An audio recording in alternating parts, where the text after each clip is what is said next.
আপনাদেরকে বলতে চাই, আমরা এক এক করে তাদেরকে খুঁজে বের করবো ইনশাআল্লাহ। আমি নিশ্চয়তা দিতে চাই, এখানে যারা পুলিশ আছে রেসপন্স করতে দেরি করেছে তাদের প্রত্যেকের বিরুদ্ধে আমি ব্যবস্থা নিব।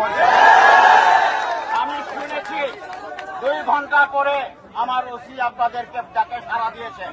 আমি আপনাদেরকে এই মুহূর্তে আমি এখানে দাঁড়িয়ে বলতে চাই, আমি তাকে সাসপেন্ড করব।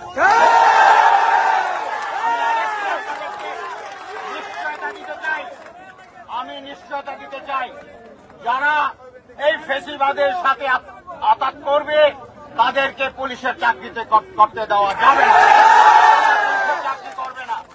এতদিনের যে পুলিশ, যে ফেসিবাদ পুলিশ তৈরি হয়েছে, সেই ফেসিবাদ থেকে পুলিশ বেরিয়ে আসতে হবে, জনগণের পুলিশ হতে হবে।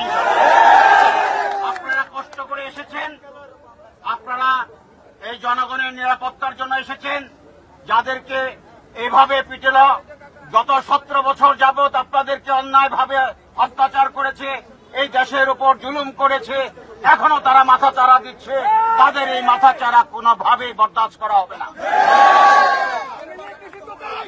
তাদেরকে কোনোভাবে বরদাস্ত। ইতিমধ্যেই আমরা 16 জনকে গ্রেপ্তার করেছি।